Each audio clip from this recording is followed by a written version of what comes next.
Okay, panelists, just letting you know, the stream is now live. Thank you. You're welcome.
I just realized I'll change my name.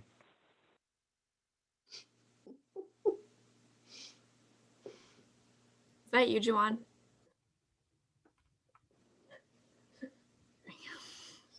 Yeah. I was wondering why there's two Steves.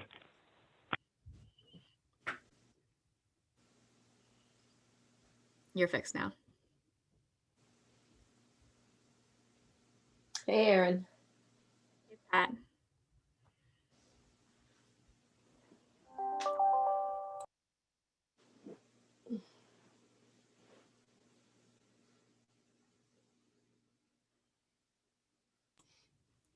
Okay, we'll wait until 4:03 to start.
Aaron, Yes. did you get the very late email with pictures I sent of the cemetery? I did. We're going to talk about that. Okay, great. Thank you. Mm-hmm.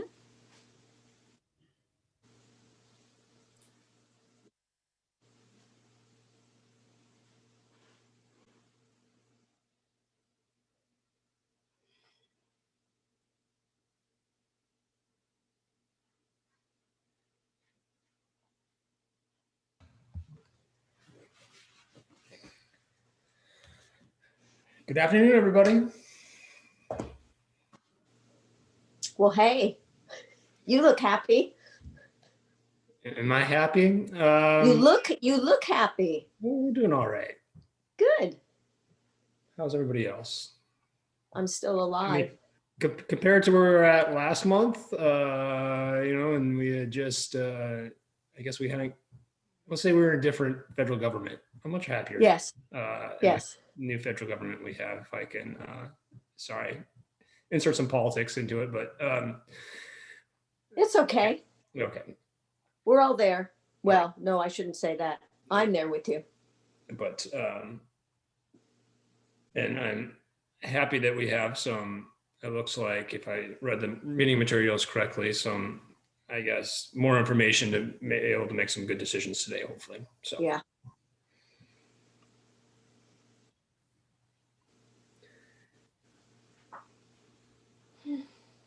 Erin, you're Right. running the show today, right? Yes, and it's 4:03, so we're gonna start the meeting. Let's do attendance real quick. Audrey Oliver. I saw you. Here, yeah, I'm Yeah. here. Perfect. Pat Lloyd, Here. Chris Meyer, Here. Kathy Johnson Harris,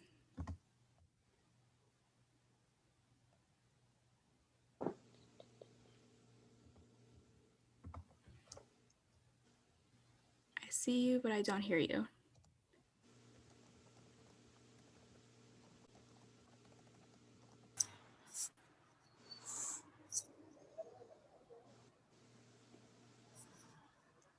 There might be an issue with your mic, Kathy. I see her mute coming on and off, so Yeah, I consider that a signal that she's here, but unfortunately, not able to communicate quite yet. Sometimes if you're trying to use headphones, if you plug them in, that it's looking for a mic associated with those. So if you're wearing headphones, try unplugging it and see if it'll just work with the computer.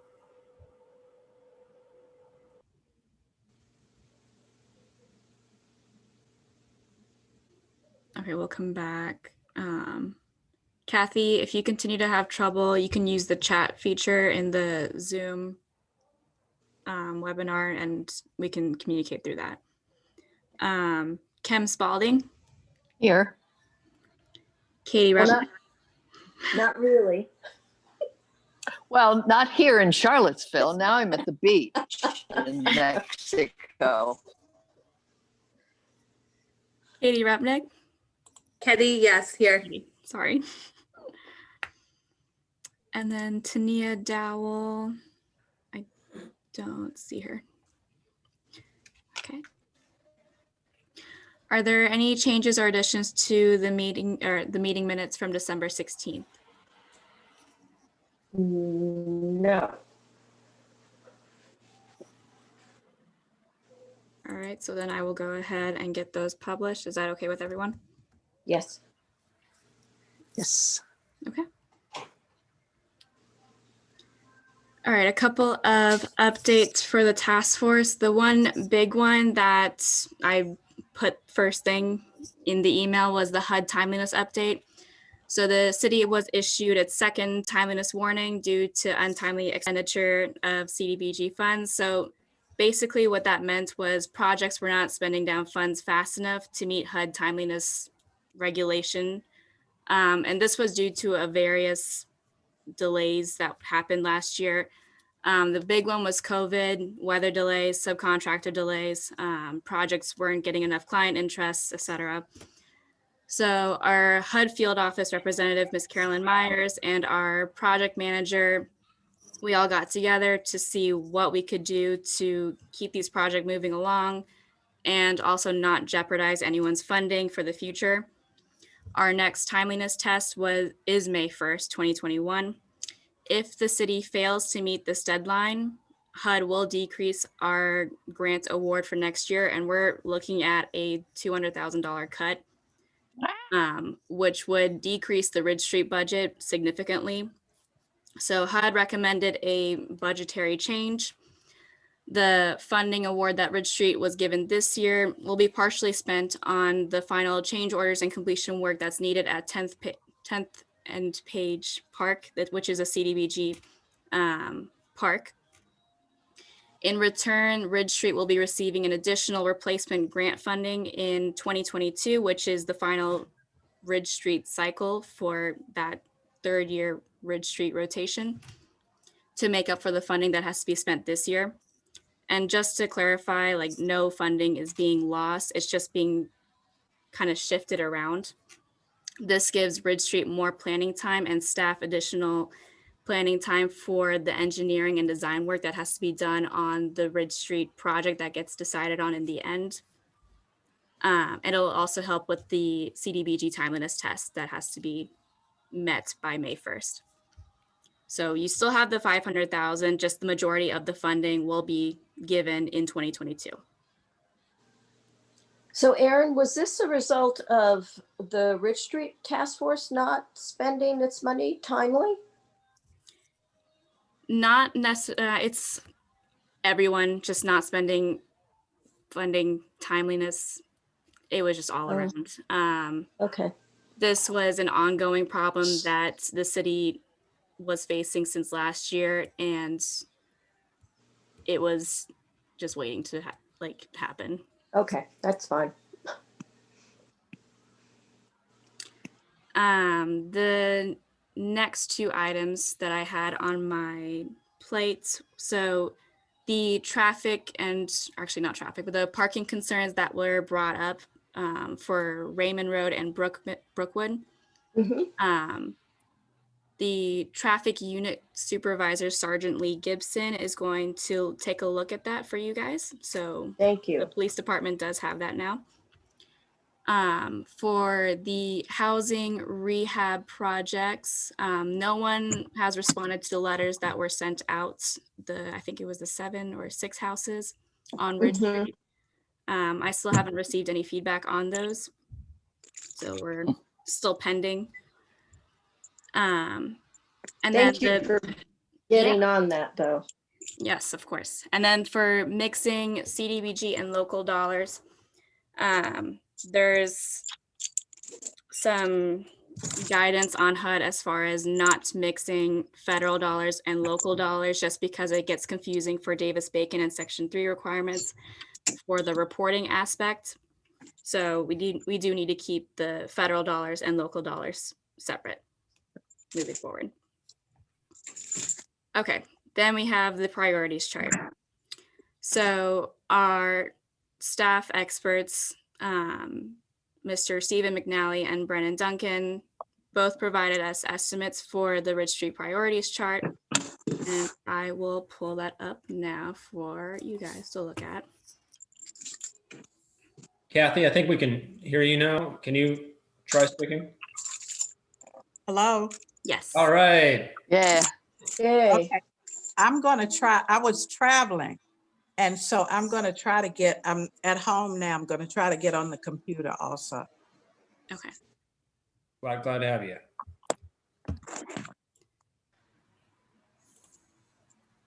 All right, so can we see the priorities chart? Good, awesome. So we're gonna start with the items that have the costs associated with them, and then we'll come back to the low costing items at the end. So we'll look at transit first. So Stephen went out and assessed the sites in person, and we received a cost estimate for each location. And Stephen and Juwan, feel free to jump in at any point and correct me if I'm just saying anything wrong. But Stephen, you basically looked at each site and looked at the curb cuts, ADA accessibility, right of way, the slope of each location, and the size of, or looked at each location in terms of the size of the shelter and the bench that would go there.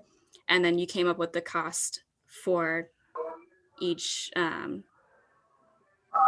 correct. that was Yeah. suggested. And, right. So how I approach these is from the standpoint, first of all, of operational safety, both for our operators, our drivers of the buses, as well as our riding patrons and pedestrians as well. So this particular one that you're talking about is Ridge Street and Brookwood, I think is the first one.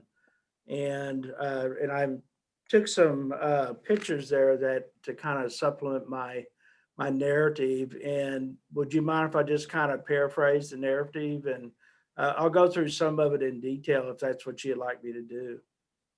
That'd be great. All right. So, and of course, you guys are a lot more familiar with this than I am. I've seen this maybe 3 times, maybe 4 times when I went out at different times. So bear with me. The bus stop is located at the intersection of two streets, both with slopes with a hillside slope behind that going up to a residence. There's an existing 4-foot sidewalk with a curb cut right before you reach the bus stop sign. Curb cut is non-compliant with ADA and extends the full depth of the 4-foot walk. So a little bit about my background, just briefly, is that I enforced the Handicapped Accessibility Act for about 1/3 of the state of Texas very early on in my career back in the 90s. I was exposed to a lot of architecture during that time, and I'm trained as an architect myself. But there are also no side flares to the curb cut. A disabled person in a wheelchair cannot sit in the path of travel of the sidewalk. The sidewalk is only 4 foot. It really needs to be 5 foot, 30 inches each for a wheelchair person to pass each other. In my opinion, the sidewalk is also an unacceptable slope. It needs to be a maximum of 5%. Anything over 5% is considered a ramp. It's been confirmed that the public right-of-way is just behind the sidewalk. In many of these older subdivisions of the city, it appears that the right-of-way line is pretty much the back of the sidewalk. So since the sidewalk is so narrow at 4 foot, is that there's really no room to put a shelter or a bench there, concrete pad to install a shelter and bench on, which in itself require a 4 foot deep pad by the length of the shelter.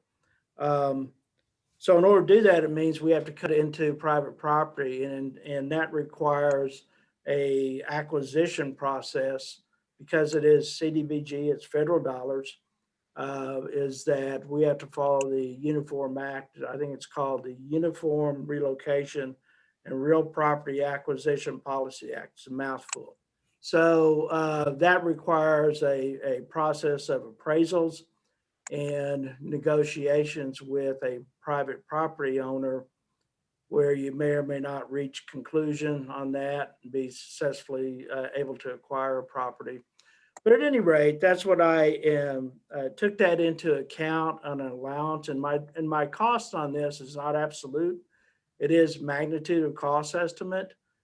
Since I didn't do any drawings, there's no design on this. It is based on ADA standards, cost of shelters, and of course my own experience working 20 years transit. So those are kind of the issues that we're dealing with. Even if you didn't put a shelter there, if you just want to put a bench requires under ADA a seating location for a person who's wheelchair bound next to it.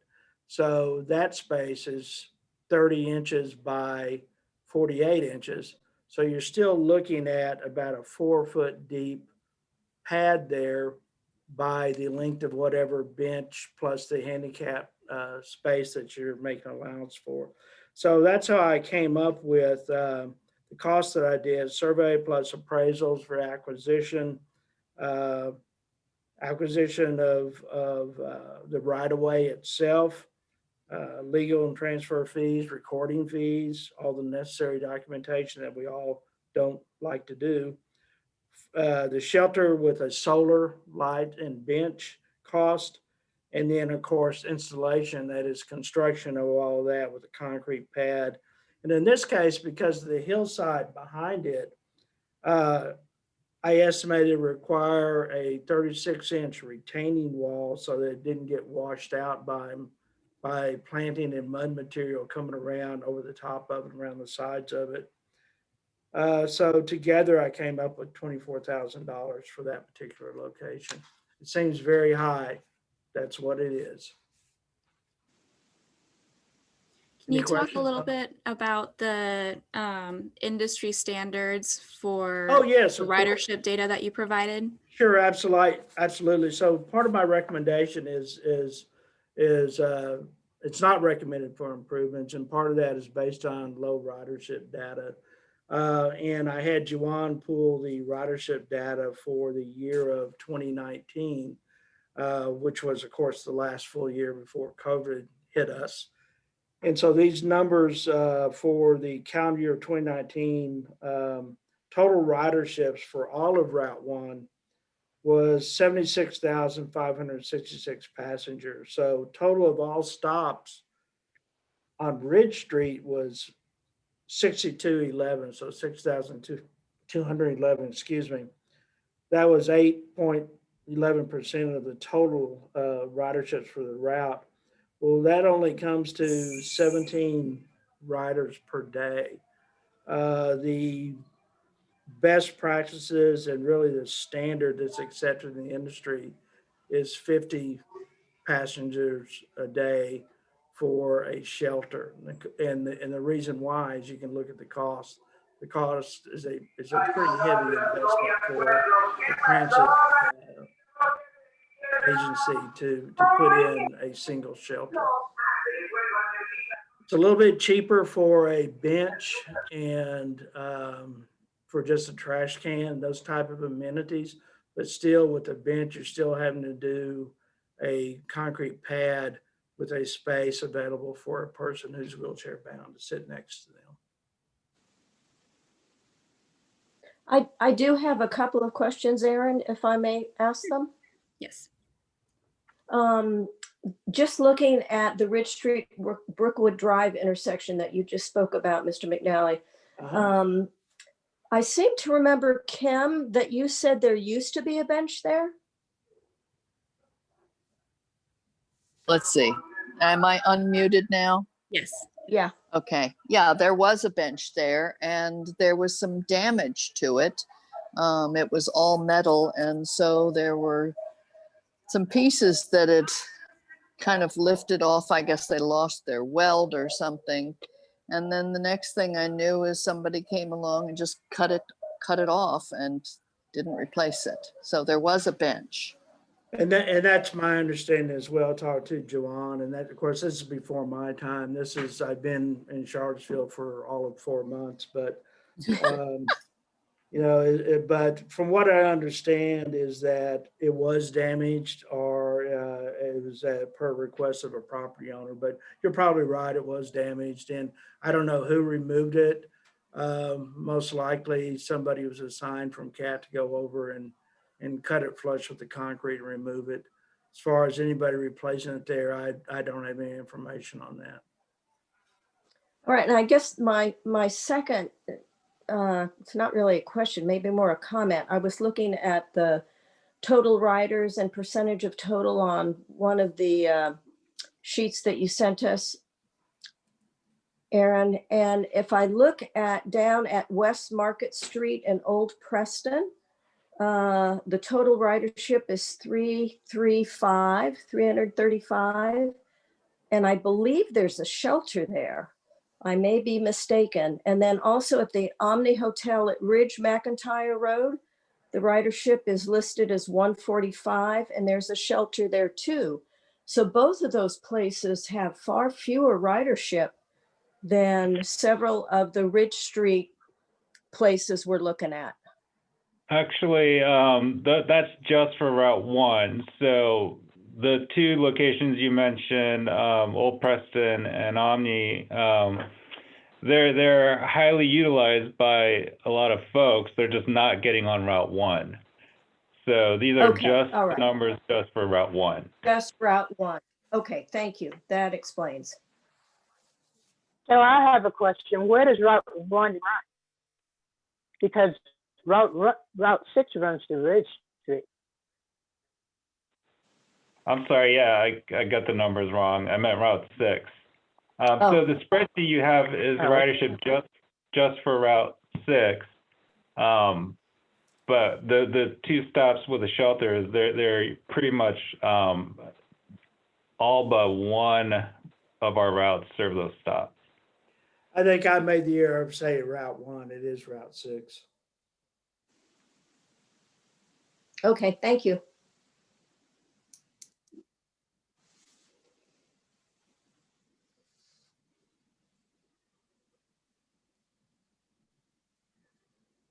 Any other questions for Stephen?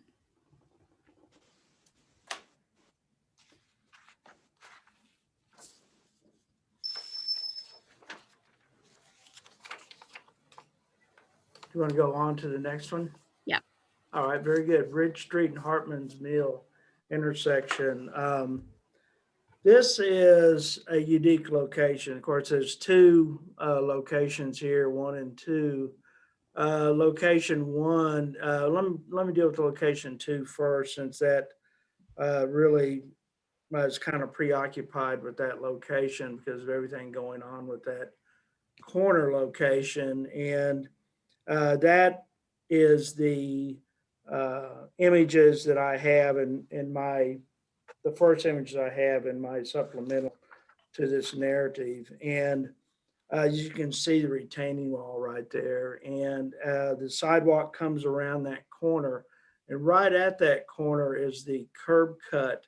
That's the full depth of the sidewalk. And it doesn't have side flares on it either. And so what that poses to a wheelchair bound person is that it puts a person at a compound slope. And so one wheel is higher than the other wheel.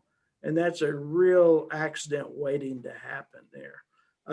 Also, it was interesting to see in one of my photos is that the sidewalk goes, of course, right behind this driveway, and the pickup truck, I'm sure, backs over that sidewalk all the time and may even park across it in some instances. I don't really know.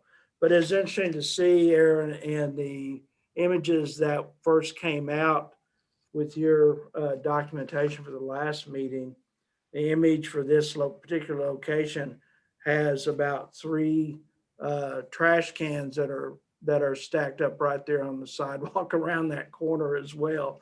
I take that to mean that that's probably where the residents usually puts those trash cans. And of course, that is blocking the accessible route. So my point here is that the accessible route at that location, as well as the curb cut and the retaining wall, make it just near impossible to consider putting in a shelter or a bench at that location. A shelter, you'd have to get into the retaining wall, and again, you get into acquisition of an easement area there, and through that process, and of course, you'd have to demolish a good portion of the retaining wall to do that, so that you have width there to put in an accessible pad. It does widen out, and that's good news. However, if you put a bench there against, you'd have to go all the way against that retaining wall.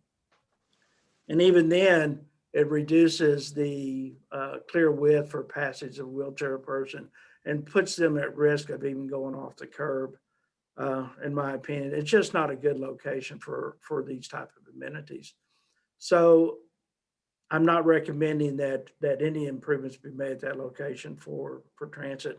Across the street is location number 1 in this write-up, and that one offers a different little set of circumstances. Again, you're dealing with a 4-foot wide sidewalk. The yard is flat. It's good news. So you don't have to have a retaining wall, but the right-of-way is right behind the sidewalk. And again, it entails acquisition of an easement there, the size of the pad for the shelter or bench of whatever amenity that you want to put in there. And so that's what drives that cost up to $21,850. And low ridership. And correct, thank you. And I sometimes find it hard to think in terms of ridership just because of I'm primarily the bricks and mortar guy. So, but you're right, low ridership as well. Stephen, when considering some of these things, and let's say we do a shelter on one side of the street, is it obviously not ideal, but better to at least have a shelter on one side of the street that people can utilize if there was a rain and flag the bus down and then, again, get access to the bus? Or is there, obviously not ideal, but is that better than nothing? Well, it's putting in a shelter. If I had my choice about it, I'd put one in at every stop, but it's costly. And CAT certainly doesn't have that kind of budget for that type of aggressive capital plan. But yeah, of course, it would be better than nothing.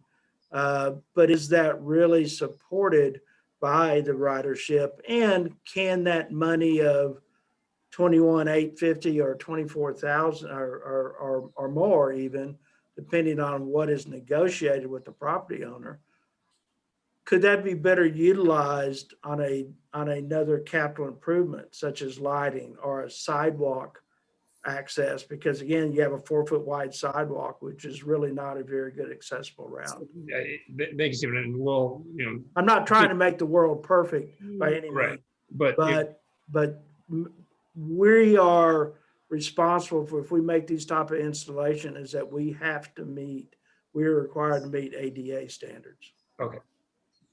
Thank you. But Yeah, a lot of the locations have been there for, they're historical. Who knows how long they've been there, but they've all sort of been kind of grandfathered in. And so with the current ruling, it's such that if we do make improvements or adjustments, then we have to make sure it's ADA compliant, which, once again, you have the money. If you pay for a shelter, we'll put it, even if no one's getting on. But then the reality is you got a sidewalk that doesn't meet ADA requirements. And also now we're talking about taking away parking at our stuff. So that's going to be another thing that's going to have to be designated at that location as well. So all that does come into play. I'm just letting you know that it's not simply getting the land and plotting down a shelter. correct. But I guess my question was, can be seen as people utilize shelters on the other side of the street. If there's not a shelter on their side of the street, and that is the bus stops for them, for example. If someone flags down the bus on the other side of the street and says, I'm under the shelter because it's raining, the bus will stop, wait for them to cross the street, in a safe way, and then get on the bus. That's problematic. Yeah, I can't guarantee that. I can't also guarantee safety. Just because someone's flagged, the bus may or may not stop. Yeah. Just wondering out there, right? If they don't necessarily, that's not the norm, or it's a safety consideration, and then it kind of further reduces the utility of one's better than nothing. Yeah. And what you try and do is you try and make it where they have as much independency as possible. And in your scenario, they're flagging down a bus and crossing into a public right of way to get over to a curb ramp that they can't even access or have trouble accessing to get to a platform that's lowered down from a front door of a bus. So it just kind of compounds the problem. And you'll see that on this next location at Brookwood Drive in 5th Street. So let me cover that one too. And it kind of goes to the scenario that you're talking about. Is that I was pretty excited actually to see that was new development over there. And I thought, okay, great. Maybe they'll have 5-foot sidewalks. Not true. They had 4-foot sidewalks. And they, I was, always optimistic. and then there was parking on both sides of the street, which would require a person again in a chair or a rolling down the hill. Another person, right, to walk into the street. And if they could even get off the curb without having an accident. And then of course the platform would be lowered onto the street level because a bus could not get to the curb because of parking scenario. And you have some other things going on there that are really interesting too, is the Filterra is a very interesting development over there. It's a tree that's set into a tree well, and it actually helps filter stormwater through the roots of the tree. They're fantastic devices, and I love installing those on facilities. The problem is it reduces the amount of space that we have there to actually cut into the hillside that's behind it, again, on private property, to build a pad for a location of a shelter or for a bench. So there's a couple of issues going on there. And then that's a very steep hill over there too. So you're talking about probably a 24 to 36 inch retaining wall behind it, again, just to stop the soil from washing it out and everybody standing around in mud on top of the sidewalk. So there's a number of issues there, and it does, unless parking is removed in a curb cut provided there for a person in a wheelchair, is they're having to jump off that curb or use the driveway at the nearby residents drive into their garage. So it's got some similar problems with the Ridge Street and Hartman's Mills location as well. And To me- of course, low ridership also at that location. So I guess what you're saying is no matter where we want to put something, everything has to be considered. For instance, wheelchairs, even though Brookwood would not have a wheelchair on it because of the steep slope of that. But in order to pass all ADA requirements, you have to put that into the formula. Is that right? Yes, ma'am, absolutely.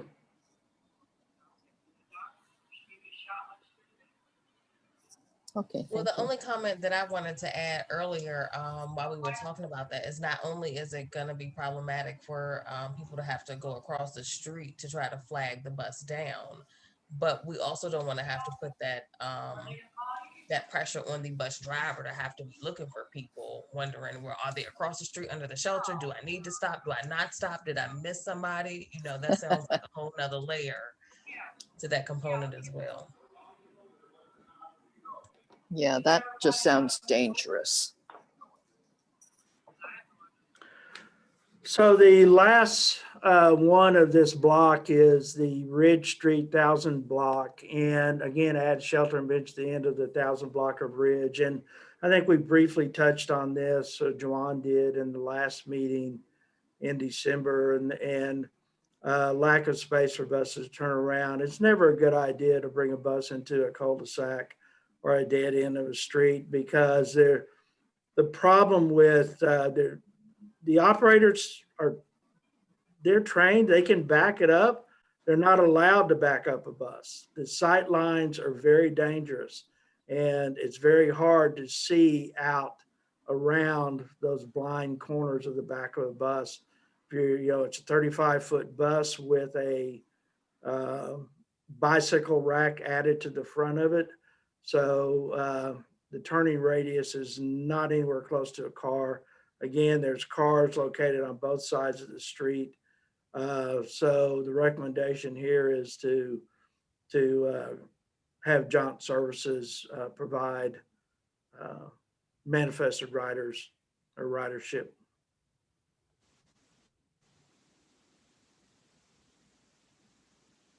Any other questions for Stephen and Joanne?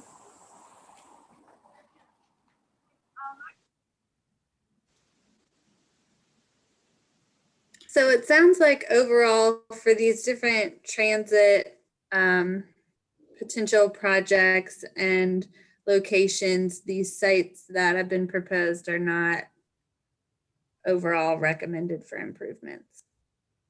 That's correct. I mean, we're saying it's not recommended using our internal standards.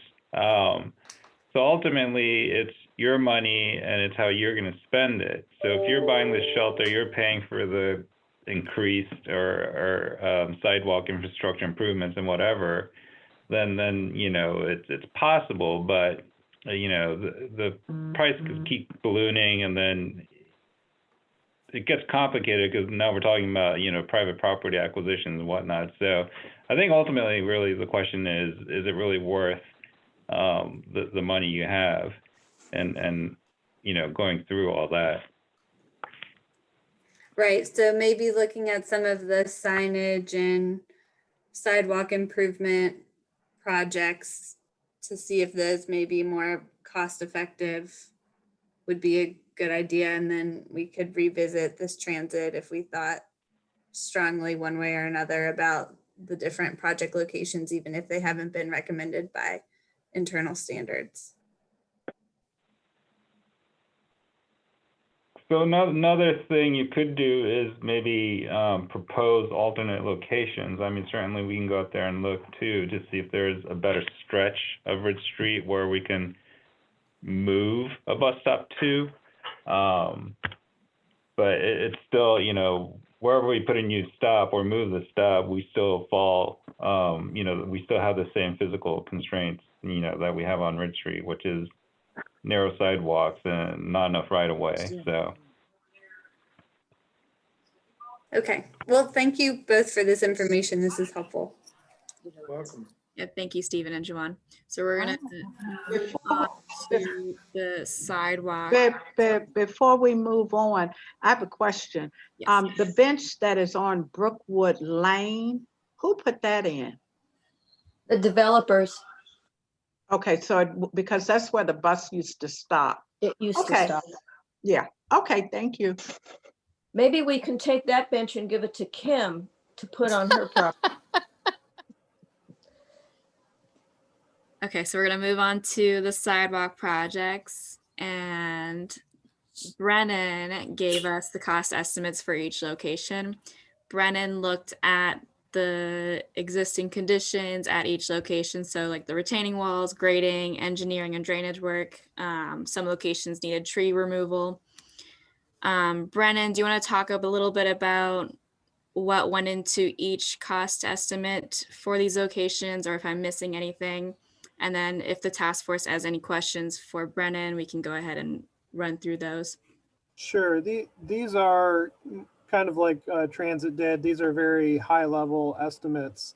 I didn't go super in detail. We have, you know, kind of a basic cost per linear foot for doing sidewalk in the city, just historically how much it's cost to do that.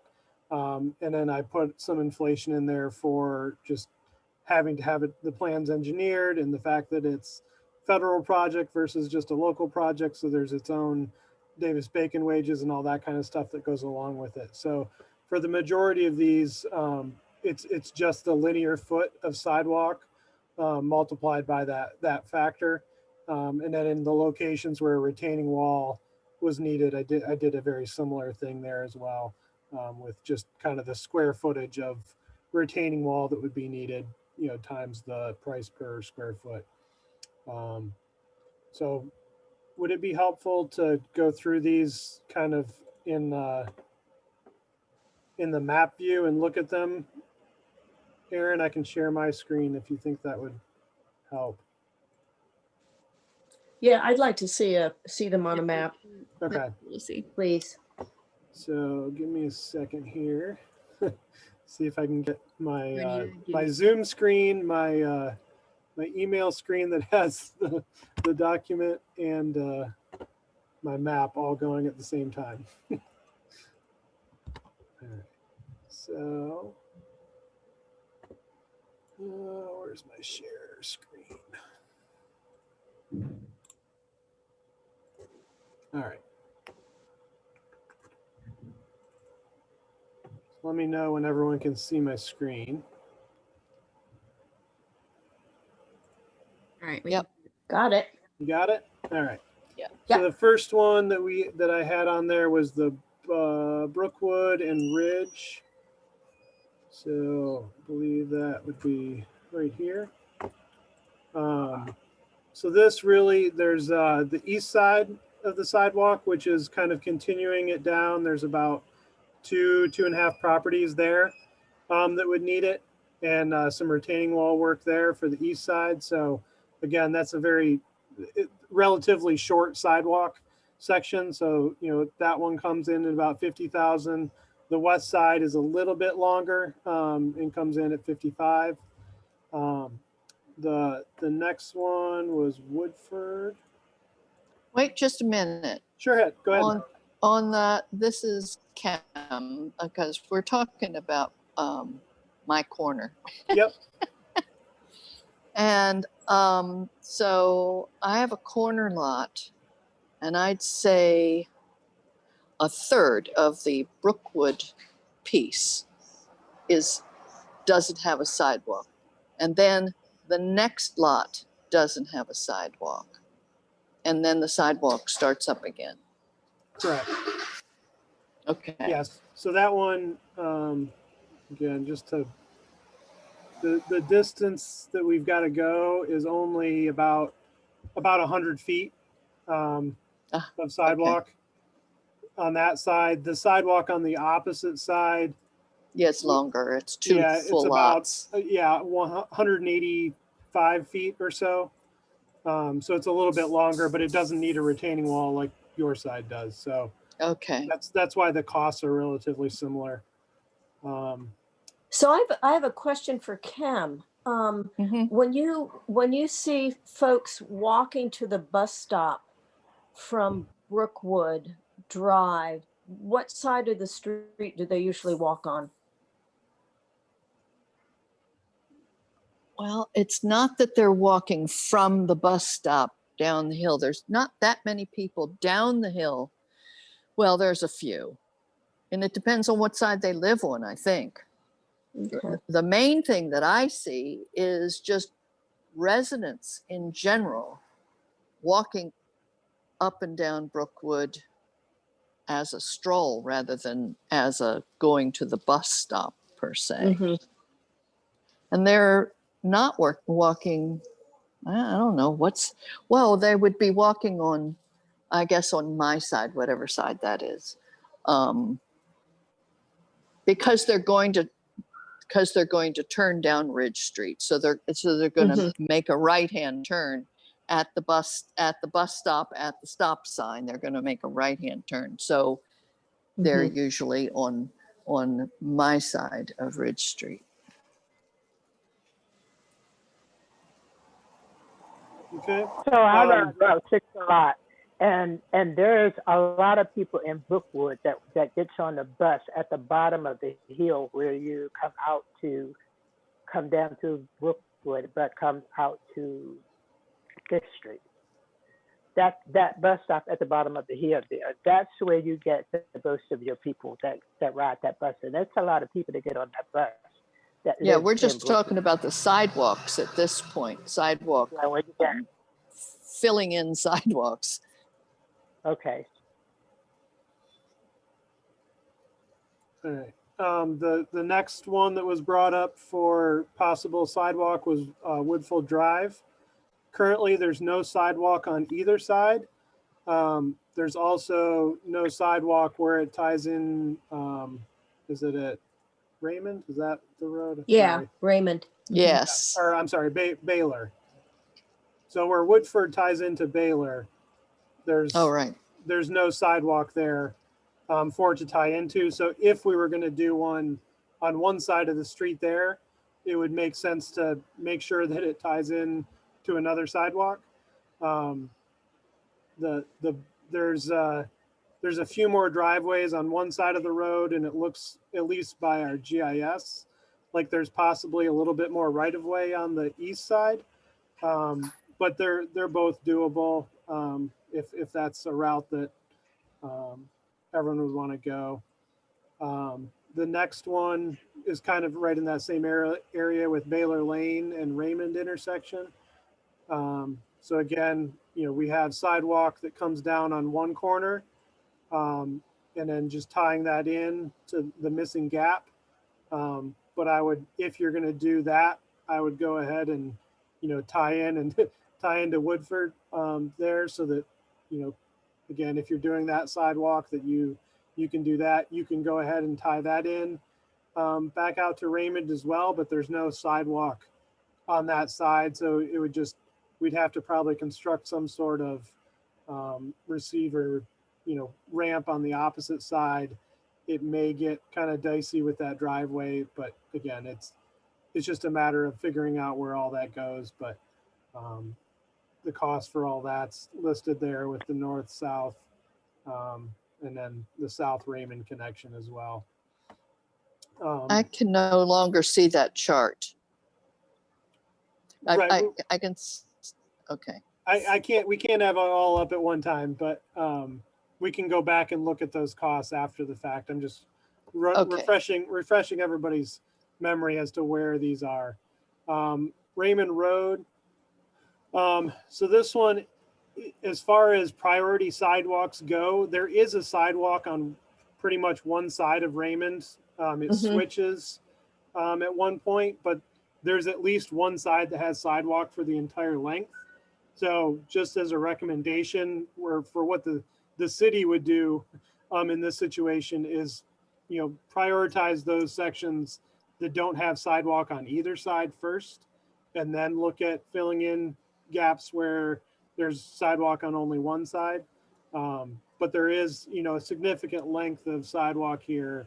The west side, it's only missing up closer to the end, up at Ridge Street. There, that section of sidewalk would be, you know, 210,000 or so. The larger section that would go from Raymond all the way down and tie in towards the cul-de-sac, just because it's such a long route. And currently the drainage on that side kind of sheet drains off. So by putting in a sidewalk and a curb, you also have to do drainage, which, you know, considerably raises the cost of doing that sidewalk as well.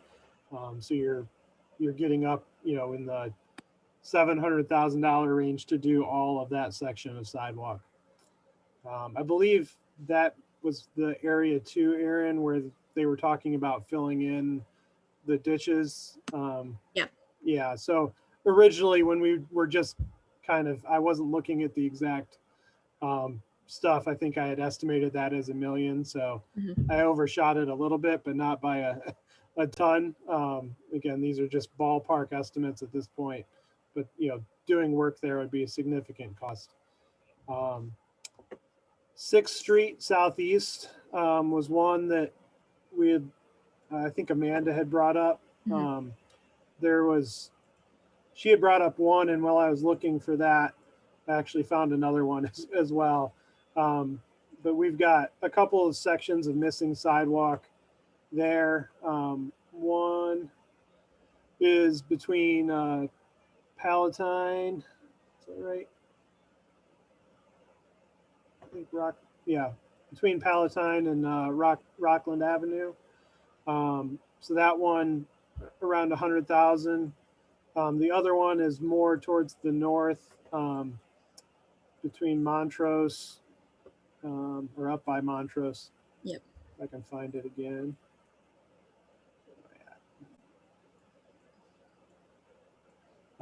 In this one, it's a very tricky sidewalk. There's a historic kind of stone wall in that location. And, you know, I think it's heavily traveled, but there's not a good way to do a sidewalk there without kind of doing something to that wall. No. So I believe it's this property, one of these properties. I think it's this property right here. So that, again, there's sidewalk that goes up and then it just stops because of that stone wall that's there and the slope that goes down to the street.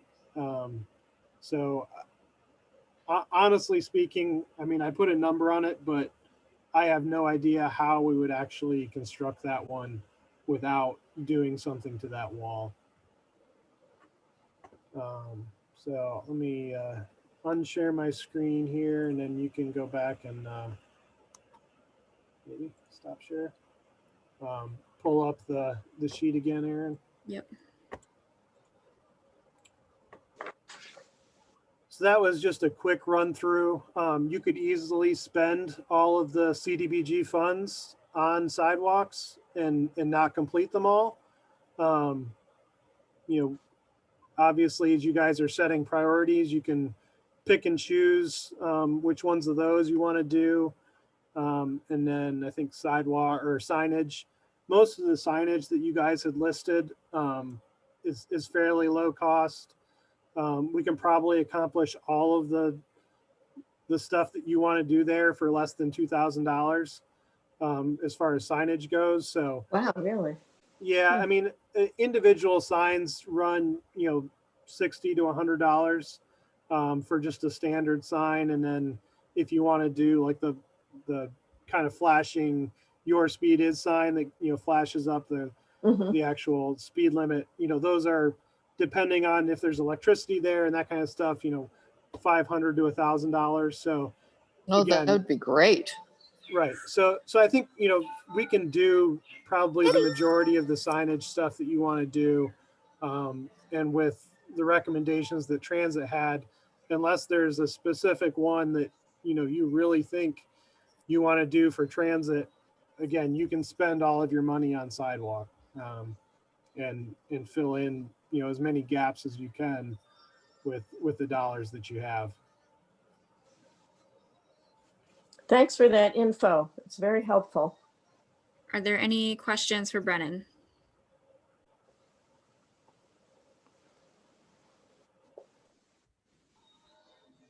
Is there, excuse me, any data that the city collects about walkability or usage in these areas? If we're looking at different sidewalk improvements, just understanding which ones get the most use or are most heavily used, does the city have any type of metrics to evaluate or track that? I mean, I guess this is also where we would come in terms of we live in these neighborhoods, and so we have a general idea of sidewalk usage, but does the city have any other information on that? I can jump in on that. This is Amanda Ponce. I'm the bicycle and pedestrian coordinator, and we don't have any information, you know, in the neighborhoods specifically where you're talking. We do work with the Thomas Jefferson Planning District Commission to conduct manual counts throughout the city, but those are, again, like along West Main Street and some of the primary corridors to kind of get a sense. We also have some count equipment that we put out that are automated counters that, you know, would count people walking and biking, which, you know, that might be something that we could look at if there were a particular route that you're interested in getting information about. We could put something out there, but, you know, it would be a combination of sort of manual count, somebody sitting out there volunteering and sort of tallying, you know, putting tally marks on a sheet, or these automatic counters. Okay, thank you.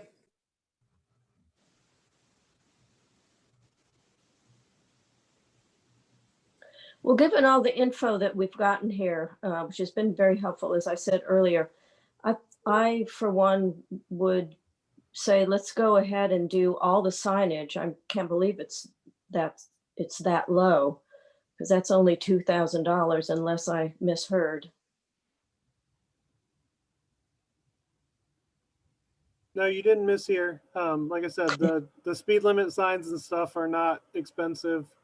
You know, it's anytime that you're getting into lighted signs or flashing lights that the cost starts going up. So, you know, those are the ones that we'll have to look at.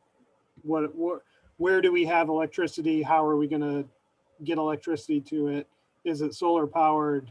You know, etc. So we can.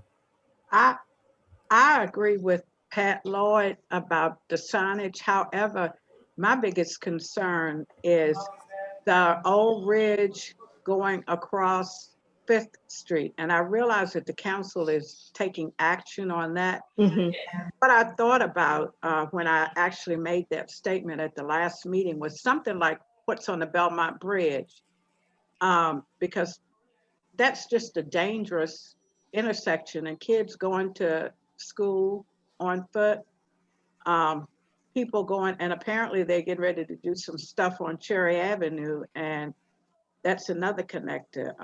So I really feel that something a little bit more additional should go there, but I do agree with the rest of it. And those rapid flashing beacons that you're talking about, Amanda, correct me if I'm wrong, are those 10,000 a piece or 10,000 for the pair? Whoa. Yeah, I was gonna say it's probably closer to 15,000, especially because you've got the median, so you would have 3, right? You know, a set of 3. So yeah, so those types of signs are quite a bit more expensive. Well, what I would like to find out if in the next for the next meeting is how many accidents have occurred there with pedestrians. I know of 3. So I would like to know, because that is a very dangerous area, because people are coming around the curve and they don't always see. So additional information for that one. Okay. Miss Harris, you're talking about the Ridge and Fifth? Yes. Okay. The Ridge, when you come down the hill off of Old Ridge and you're going on to Fifth Street Extended, it's up by the tennis courts. Yep. Okay. But Aaron, we don't know when or if the city's going to move on that, because wasn't that listed as a priority at one time not too long ago because of the number of accidents that had been in that area?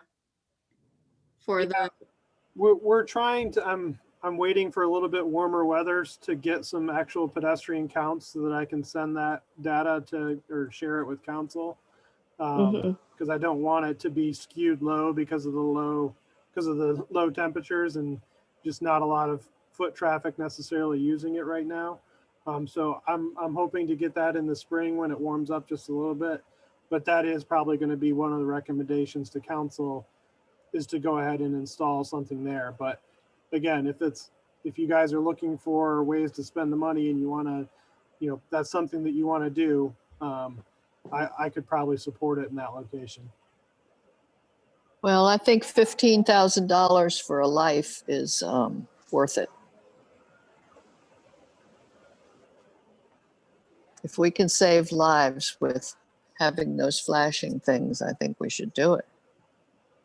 Yeah, I guess the issue for me, Kim, would be if the city's committed to doing it, do we want to spend our money to do it? I understand. It's when is the city committed to doing it? They might be committed and then not do it for 3 or 4 years.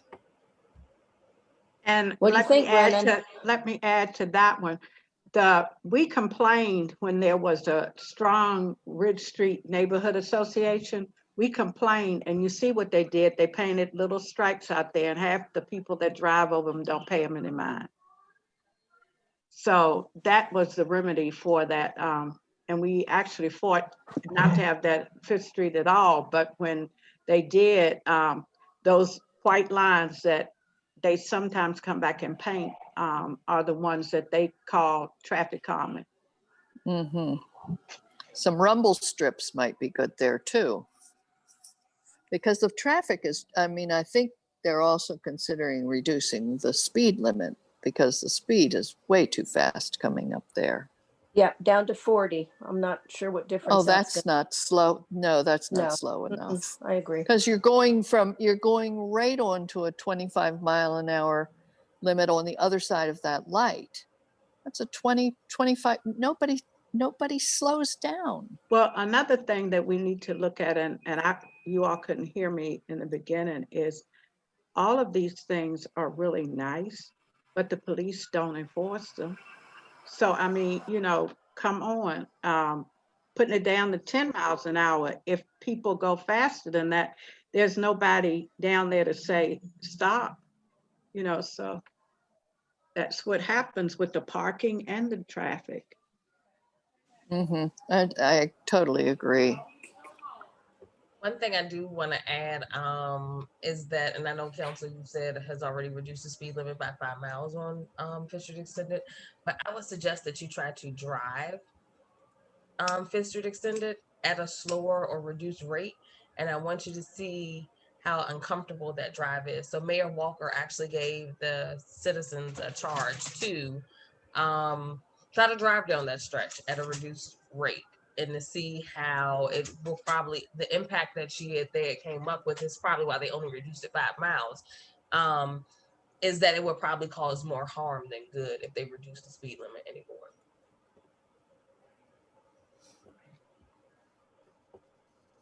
Yeah, Because it really, before we get into it, it really comes down to the design of the roadway. It was designed as a higher speed roadway. So to just lower the speed limit does not lower drivers' inherent expectations of how fast they can drive on it. So lowering the speed limit creates a situation where some people are maybe driving slower, but a lot of people still aren't. So you're just either, making more people break the law or give a false sense of security, and someone is still going to drive through there at a higher rate of speed and cause an accident that wouldn't have happened if everyone was going closer to the same speed limit. So now that we have thanks, Brennan. So now that we have the estimates for all these projects, I do need the task force to start prioritizing what we want to do. So it sounds like we want the signage. That's a priority for this group. And then I know we have in the chat. Though, Aaron, I don't think the children at play sign was recommended, so I don't think we want that one. Right, because that one's reserved for the areas with playgrounds and schools. Mm-hmm. I'm correct, right, Brennan? Yes, that's correct. And then we could talk about this more next. So we do have children there, though. I understand that there's children there, but there's not children between. There's not a playground and there's not a school. So we try and keep those. So you're not allowed to put. It's not that we're not allowed, but just as a policy practice, we limit where they can go, because otherwise we would just have them all over the city, and it's kind of because we have children all over the city. So it just kind of gives us a spot as to this is where it's appropriate and this is where it's not. So yeah, that's just a city policy, by the traffic engineering department, that we reserve those signs for around schools and playgrounds. Is it my understanding, Kim, that you're talking about Raymond Road into Ridge? Is that where you're talking about children at play? No, I'm talking about Ridge. No, I'm talking about Ridge Street between Raymond and Hartman's Mill. Okay. There's a lot of kids that live there. They've got bicycles and, yeah. And I worry about them all the time. I go by there and I see these kids and they're scooching off the street so that a car can go by. And I just think, oh. They'll be okay. I'm okay. I've seen people whip around. They'll be okay. So for my brother and my two sisters and we okay. It'll be okay. So for next meeting, we can talk a little bit more about prioritizing which projects we want to focus on. On your slides if you want to. Ketty in the chat wrote that she would like to prioritize on sidewalks, and then Chris, before he left, said the same thing about sidewalks in Ridge and Broadway. And then Pat, you sent an email about the Oakwood Cemetery. So there is actually a maintenance plan that's being worked out through the Historic Preservation Office, and that has also been included in the Elliott Streetscape. Oh, great. So that one's already being taken care of. Great, thank you. Yes. Before. Can we add one more thing? I'm sorry for interrupting. I know we're trying to finish. Raymond Road, as it goes into Ridge, they have a curve cut at the house on the corner on the left. Is there some way that somebody can take a study of that, because you can't see the traffic coming from Old Ridge up to Hartman's Mill? That hill is sort of a barrier. And I know that the city had asked the owners of the property on the right-hand side to cut the hedges down, and that helped tremendously. But we need to look at that curve cut there, because you can't see over the hill. Where is this at? Okay, when you. Right, well, they've got that. They, Somebody yeah, painted, somebody painted a. when you're big- coming, Okay, you go on. there's a retaining wall. There's a retaining wall there, and that's hard to see around it too. It's not a retaining wall there, Kim. Where I'm talking about, it's a curved. We're cut. talking about, We're talking about when Raymond Road. oh, what, now which street? Somebody painted a big Oh, white line. comes up to Ridge. Yeah, that's what I'm talking about. And somebody painted a beautiful white line. I think the city did it, but you can't see over the hill. So that's just one thing out there, Right, I know what you're talking about now. Yeah, which would be a retaining wall, I would assume. And this is at Raymond Road and that's a And missing Ridge. sidewalk piece too. But that's a missing sidewalk because the owner of that There's the house. missing sidewalk right in wait a- there. That's a missing sidewalk because the owner of that house chose that. oh, Brennan. Is this the Right area we're there. talking about? Yeah. Right, well, I think that's the way all of those missing sidewalks are. No, some of them are because it used to be county property and dead end streets, and the houses across the street were not there. Ah, So it's a history behind some of this. Yeah, Thank goodness you know Oh, the sure. history, Aaron. but does this, is the owner the same? man That's that the- was that- the time That's the decision hill. on That's the hill I'm sidewalk? talking about. Thank you. yeah, I think that it's a difficult one just Right. because it's private property and it's been there so long. It's hard for the city. I mean, I think legally we do have a way that we could do it, but it takes ambition from the city to want to pursue that. And in the past, our leadership has not wanted to go down that route, whether it be, cutting down people's trees or, going into their property to solve those. So I'll just say historically, that's been a tough sell in the city. Well, Brennan, before you leave, I have a quick question. I want to find out about that $2,000. Was that just for speed limit signs, or did that include flashing speed limit signs? That would include if we want to do one flashing speed limit sign on Okay. Old Ridge. Awesome. We could do that as well as the other just kind of plain speed limit signs. Yay. Okay. Because I really If you want wanted put to a flashing on, yeah, but do we want one on either side of the street or what? I think it's really important to have one by Barrett Daycare Center. So that would be Ridge and Oak. Oh, you're talking down on that. Okay, I was Yeah. talking about Old Ridge Yeah, we were talking about Old Ridge on that. having a Pat. flashing sign. Uh-huh. And if we did Yeah. one at Ridge and Oak, is that another how much? That would not be included in 2000, in the 2000, is that correct? Correct. And we probably wouldn't put one there just because it's on the main drag for the city there, and you've got parking. And we have a smart scale project that's already been bid for that area okay. to redo all of that. So yeah, I wouldn't recommend doing one at this time on Ridge Street proper, but we can do one on Old Ridge. So we can cross that one off the list, Aaron.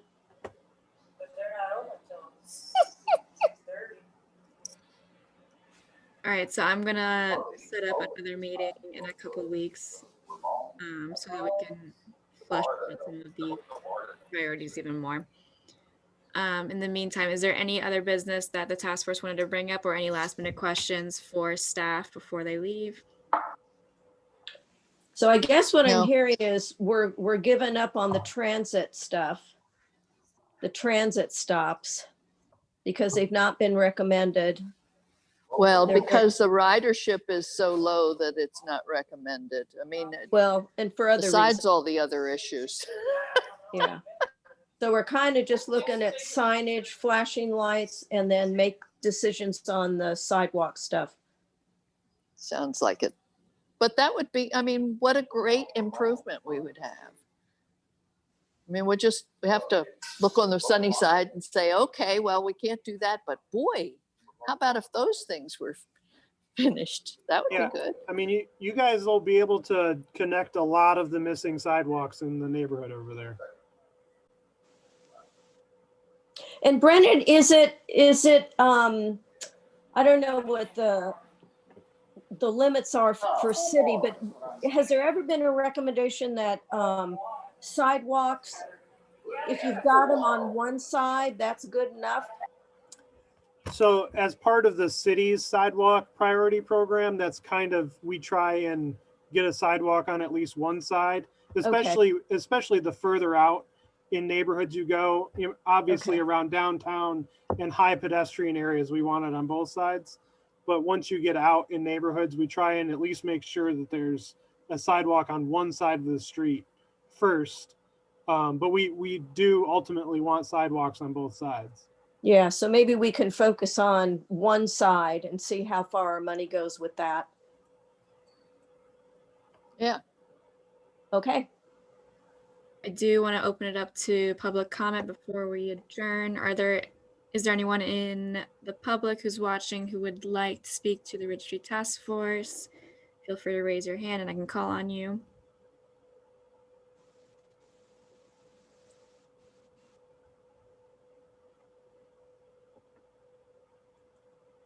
Okay, I'm not seeing any raised hands, so we can adjourn for the day. Thank you guys for coming. We did a lot today. Are you worried about that timeline? Yes, so next meeting, we're gonna cross off some more projects and narrow in our scope even more.